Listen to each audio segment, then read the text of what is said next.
दोस्तों, भरोसा नाम की भी कोई चीज़ होती है। भरोसा पति का पत्नी के ऊपर होता है और माँ बाप का अपने बच्चे के ऊपर होता है। यहाँ तक कि एक दुकानदार का भरोसा अपने ग्राहक के ऊपर होता है और ग्राहक का भरोसा अपने दुकानदार पर होता है। भरोसे के ऊपर ही यह दुनिया चल रही है। सब लोगों को एक दूसरे का भरोसा करना पड़ता है, तभी उनके काम आगे बढ़ते हैं। लेकिन दोस्तों, अगर क्या हो जब भरोसे का ही खून किया जाए। यहाँ पर पति पत्नी ने एक दूसरे के भरोसे का खून किया। एक पत्नी अपने पति के दोस्त के साथ बना रही थी संबंध, तभी वहाँ पर उसका पति एकदम से आ जाता है और उनको देख लेता है और उसके बाद होती है खून की होली। एक की हो जाती है यहाँ पर मौत। आखिर ऐसा क्या हुआ था, इस घटना की पूरी सच्चाई जानने के लिए आप हमारे वीडियो को अंत तक जरूर देखिएगा। नमस्कार, मैं हूं सुदेश कुमार और तिरछी बात चैनल में आपका स्वागत है। दोस्तों, यह घटना है उत्तर प्रदेश के एक छोटे से गांव की, जहां पर एक राजेश नाम का एक लड़का रहा करता है, जिसकी उम्र 25 साल है। वह अपने माँ बाप के साथ रहा करता है और नौकरी किया करता है किसी फैक्ट्री में। अब उसके माँ बाप को उसकी शादी की चिंता होती है, लेकिन दोस्तों तभी लॉकडाउन लग जाता है। अब उसकी शादी तो उसकी करनी ही थी, तो लॉकडाउन के अंदर उनकी शादी हो जाती है कोरोना टाइम में। अब शादी हो जाती है, बिना बारात के शादी होती है। तो उसकी पत्नी उसके घर आती है। पत्नी का नाम होता है प्रीति, जिसकी उम्र होती है 22 साल। अब प्रीति उससे यह जिद करने लगती है कि मैं अब यहाँ पर तुम्हारे घर वालों के साथ नहीं रहूँगी, मुझे तुम कहीं और घर लेकर रहने के लिए शिफ्ट कर दो। मैं सिर्फ तुम्हारे साथ रहना चाहती हूँ, तुम्हारे घर वालों के पछड़े में मैं नहीं पड़ूंगी। दोस्तों, यहाँ पर राजेश के कान खड़े हो जाते हैं कि एक औरत जब ऐसे कहती है तो इसका मतलब कुछ ना कुछ दाल में काला है। वह आज़ाद रहना चाहती है, वह कुछ गलत करना चाहती है। यह बात यह विचार उसके मन में आया तो था राजेश के मन में, लेकिन फिर वह सोचता है कि हो सकता है इसको अच्छा ना लगता हो ज़्यादा परिवार में रहना, और फिर बात तो माननी ही पड़ेगी पत्नी की। फिर घर कैसे चलेगा अगर बात नहीं मानेंगे तो। उसके बाद राजेश एक अलग से गांव के अंदर ही घर किराए पर लेता है और उस घर के अंदर वह अपनी पत्नी को लेकर रहने लगता है। दोस्तों, अब तक तो उसकी नौकरी चल रही थी, लेकिन जैसे ही कोरोना टाइम में लॉकडाउन लगता है और ज़्यादा लगता है तो अब उसकी नौकरी चली जाती है। और नौकरी जैसे चली जाती है तो सभी लोग घरों के अंदर थे, आपको पता है। और जब लॉकडाउन खुलता है तो उसमें कुछ लोगों की नौकरियां बची रहती हैं और कुछ लोगों की नौकरियां परमानेंटली चली जाती हैं। अब इस राजेश की नौकरी भी परमानेंटली चली गई थी।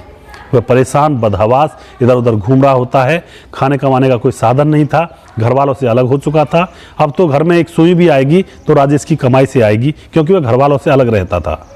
तब तो जब घर वालों के साथ रहा करता था तो तब तो ऐसा भी था कि घर के अंदर भी कोई चीज़ रहा करती है, वैसे भी गुजारा हो सकता था। अब वह नौकरी के लिए इधर उधर घूमने लगता है, लेकिन उसे कोई नौकरी नहीं मिलती है। तभी उसकी मुलाकात एक दिन उसके दोस्त ब्रजेश से होती है और उससे वह पूछ बैठता है कि तू कहाँ काम कर रहा है फिलहाल। तो ब्रजेश बताता है कि वह कोल्ड स्टोरेज में काम किया करता है फिलहाल। अब उसके सामने राजेश कहता है कि यार मेरी नौकरी तो छूट गई, अब मैं क्या करूँ अपने बीवी बच्चों के लिए, क्या करूँ मैं अपने घर को कैसे चलाऊँ। तो जो ब्रजेश होता है वह कहता है कि तू चिंता मत कर, कोल्ड स्टोरेज में एक जगह खाली है, मैं तुम्हें वहाँ पर लगवा दूंगा, मेरी जान पहचान है। अब ब्रजेश राजेश को कोल्ड स्टोरेज में लगवा देता है और जैसे उसको वहाँ पर नौकरी लगवाई जाती है तो राजेश ब्रजेश का एहसान मानता है और कहता है कि तुम ना होते तो आज मैं बेरोजगार घूमता और मेरे घर में खाने के भी लाले पड़े हुए थे। इसलिए बार बार वह उसका धन्यवाद देता है ब्रजेश का। अब ब्रजेश जब ड्यूटी पर जाया करता है तो राजेश के घर भी आ जाया करता है उसको लेने के लिए। और अब क्या होता है, वह उसकी नज़र राजेश की पत्नी के ऊपर पड़ जाती है, प्रीति के ऊपर। प्रीति जो कि अभी नौजवान थी और बहुत ही सुंदर थी। अब ब्रजेश रोज रोज उसके घर पर आने लगता है उसको लेने के लिए। और अब तो वह वहाँ कोल्ड स्टोरेज में से छुट्टी करके भी दोपहरी में भी राजेश के घर उसकी पत्नी से बातें करने के लिए आ जाया करता है। अब धीरे धीरे कुछ समय गुजरता है तो राजेश को पता लग जाता है कि ब्रजेश हमारे घर आता है, लेकिन राजेश यही समझता है कि मेरा दोस्त है, अपनी भाभी से कुछ बात करने के लिए आता होगा। लेकिन दोस्तों, यहाँ पर खिचड़ी कुछ अलग ही पक रही थी। यहाँ पर ब्रजेश राजेश की पत्नी पर लाइन मार रहा था और वह सक्सेस भी हो चुका था। अब प्रीति ब्रजेश से प्यार करने लगी थी और दोनों का प्रेम प्रसंग चलने लगता है और पीछे से अब दोनों एक दूसरे के साथ संबंध बनाने लगते हैं। इसी तरह से मामला चल रहा होता है तो गांव के किसी व्यक्ति ने राजेश से कह दिया कि तुम्हारा दोस्त ब्रजेश और तुम्हारी पत्नी दोनों एक दूसरे के साथ संबंध बनाते हैं और बहुत ही गलत कर रहे हैं, तुम्हें धोखा दे रहे हैं। अब यहाँ पर राजेश बड़ा ही हैरान होता है, लेकिन अभी वह अपने दोस्त से कुछ कह नहीं रहा था, क्योंकि दोस्त ने उसे रोजी रोटी कमाने का साधन दिया था। अब क्या होता है, एक दिन वह जल्दी अपने घर आ जाता है। राजेश घर आकर देखता है तो ब्रजेश और उसकी पत्नी प्रीति एक कमरे के अंदर गलत संबंध बना रहे थे। यह देखकर राजेश का पारा साथ में आसमान पर चढ़ जाता है और अपनी पत्नी को धमकाने लगता है और अपने दोस्त ब्रजेश से कहता है कि निकल जा मेरे घर से, मुझे तुमसे दोस्ती नहीं करनी और जो तुमने नौकरी दिलाई थी मैं उसको भी आज से छोड़ता हूँ। ब्रजेश को वहाँ से भगा दिया जाता है और जो राजेश होता है कोल्ड स्टोरेज की नौकरी छोड़कर अब कहीं और नौकरी करने लगता है और समझता है कि अब उसकी पत्नी समझ गई होगी और उसका दोस्त भी समझ गया होगा, अब ये दूर रहेंगे। लेकिन दोस्तों यहाँ पर वह कहाँ छानी टिकने वाले थे। उनको तो प्यार नाम का बुखार चढ़ा था, इश्क का जुनून चढ़ा था और असलियत में यह इश्क का जुनून नहीं था, यह अपनी अपनी हवस को पूरा करने का एक माध्यम था। अब राजेश फिर दूसरी नौकरी में जाने लगता है तो पीछे से उसका दोस्त ब्रजेश फिर आता है उसकी पत्नी से मिलने के लिए और उसके साथ संबंध बनाता है। अब कई बार पत्नी प्रीति भी बाहर चली जाया करती है ब्रजेश के साथ संबंध बनाने के लिए। दोस्तों वह उस पति को धोखा दे रही थी और ब्रजेश अपने दोस्त राजेश को धोखा दे रहा था। इसी तरह से मामला चलता रहता है। एक दिन ब्रजेश राजेश की पत्नी के साथ संबंध बना रहा होता है और राजेश दोपहरी में ही वापस घर आ जाता है। आकर देखता है कि उसकी पत्नी और उसका दोस्त ब्रजेश नग्न अवस्था में बेड के ऊपर पड़े हुए थे।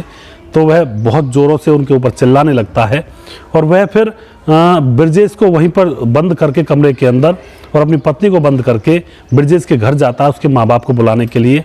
उधर वह अपने माँ बाप से भी कह देता है कि मेरे घर में ऐसा हो रहा है। तो राजेश के माँ बाप भी वहाँ पर आ जाते हैं, पूरी भीड़ लग जाती है। अब जैसे राजेश ब्रजेश के माँ बाप को बुला कर लाता है और अपने कमरे का दरवाज़ा खोलता है तो वहाँ पर जो ब्रजेश होता है वह फांसी के फंदे से लटक रहा था। दोस्तों उसके बाद पूरा हल्ला मच जाता है और पुलिस को बुलाया जाता है। ब्रजेश के माँ बाप जोर जोर से रोने लगते हैं और राजेश के ऊपर ब्लेम लगाने लगते हैं कि तूने इसको मारकर लटकाया है, जबकि राजेश ये कह रहा होता है कि मैंने इनसे कुछ नहीं कहा, सिर्फ जैसे मैंने इनको देखा तो इनको धमकाकर इनका गेट बंद कर दिया और तुम लोगों को बुलाने के लिए चला गया। अब पुलिस को बुलाया जाता है, पुलिस डेड बॉडी को नीचे उतारती है और मामले की छानबीन करती है।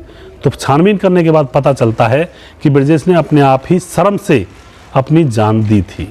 तो दोस्तों यहाँ पर उसकी डेड बॉडी का अंतिम संस्कार कर दिया जाता है और ब्रजेश की यहाँ पर जान चली जाती है। प्रीति का यहाँ पर कुछ नहीं बिगड़ा, मौज मस्ती करी और उसकी जान भी बच गई और अब अपने पति के सामने दो आंसू बहाकर उसकी हो जाएगी और फिर जिंदगी ऐसे गुजारेगी। प्रीति का यहाँ पर कुछ भी नहीं बिगड़ा, एक इंसान जान से चला गया। तो दोस्तों अवैध संबंधों से दूर रहें, न जाने जिंदगी के किस मोड़ पर ऐसा कृत्य हो जाए कि आपकी जान भी जा सकती है। हो सकता है आपकी जान चली जाए ऐसा कृत्य करने पर, इसलिए सावधान होकर अपने जीवन को शुद्धता और सात्विकता से काटें जिससे कि आपके ऊपर आंच भी ना आए। ऐसे कृत्यों का अंजाम हमेशा खतरनाक और दर्दनाक होता है, इसलिए दोस्तों इन चीज़ों से बचकर रहें। कभी भी अपने आप को ऐसे झूठे इश्क की आग में ना झोंकें, क्योंकि यह इश्क नहीं होता है, यह सिर्फ हवस मिटाने का एक माध्यम होता है। तो बचकर रहें, सावधानी से रहें। अगर आपको हमारे वीडियोज अच्छे लगते हैं तो उनको शेयर जरूर कर दिया करें, हम आपके बहुत बहुत आभारी रहेंगे। अगला प्रोग्राम में बहुत जल्दी फिर से लेकर आऊँगा किसी सच्ची घटना के ऊपर। तब तक आप खुश रहें, सावधान रहें, रिश्तों की अहमियत को समझें। जय हिंद, जय भारत।